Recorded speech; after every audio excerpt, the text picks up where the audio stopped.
Hello friends, welcome to my channel. আজকে আমি Amazon rain forest সম্পর্কে কিছু টপিক নিয়ে আলোচনা করব। পয়েন্ট 1, দক্ষিণ আমেরিকার প্রায় 55 লক্ষ বর্গ কিলোমিটার এলাকা জুড়ে এটি বিস্তৃত।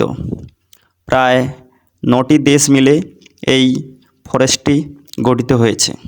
পয়েন্ট 2, অ্যামাজন রেন ফরেস্টকে পৃথিবীর ফুসফুস বলা হয়, কারণ মানুষ যেমন ফুসফুসের মাধ্যমে অক্সিজেন গ্রহণ করে এবং কার্বন ডাইঅক্সাইড বর্জন করে, অ্যামাজন ঠিক তার উল্টোটি করে আমাদের সাহায্য করে। পয়েন্ট 3, বিজ্ঞানীদের মতে অ্যামাজন প্রায় 20% অক্সিজেন দেয়। পয়েন্ট 4, অ্যামাজন ফরেস্ট কার্বন নিয়ন্ত্রণে গুরুত্বপূর্ণ ভূমিকা পালন করে। প্রতি বছর বায়ুমণ্ডল থেকে প্রায় 2 বিলিয়ন টন কার্বন ডাইঅক্সাইড শোষণ করে। পয়েন্ট 5, অ্যামাজন ফরেস্ট তাপমাত্রা নিয়ন্ত্রণে গুরুত্বপূর্ণ ভূমিকা পালন করে।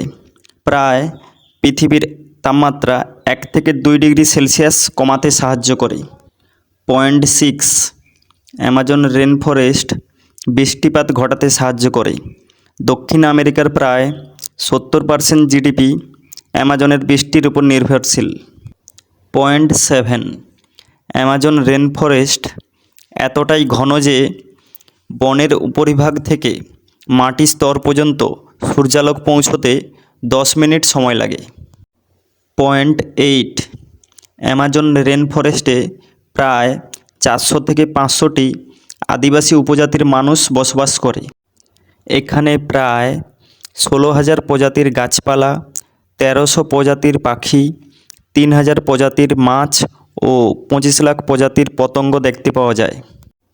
পয়েন্ট 9, প্রতি বছর সাহারা মরুভূমি থেকে কয়েক মিলিয়ন টন বালি আটলান্টিক মহাসাগর পার হয়ে আমাজনের জঙ্গলে এসে পড়ে।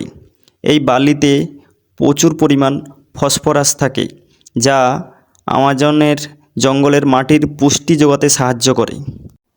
পয়েন্ট 10, গবাদি পশুর চাষ ও সয়াবিন চাষের জন্য প্রতিদিন প্রায় কয়েক ফুটবল মাঠের সমান বনভূমি কাটা হচ্ছে। এখানে প্রচুর পরিমাণে ইললিগ্যাল মাইনিং অর্থাৎ সোনা খোঁজার জন্য যে পারদ ব্যবহার করা হচ্ছে, এই পারদ অ্যামাজন নদীর জলকে বিষাক্ত করে ফেলছে। জলবায়ু পরিবর্তনের ফলে এখানকার বন শুকিয়ে যাচ্ছে এবং ঘন ঘন আগুন লাগছে। ভিডিওটি ভালো লাগলে লাইক করুন এবং সাবস্ক্রাইব করে আমাদের পাশে থাকুন।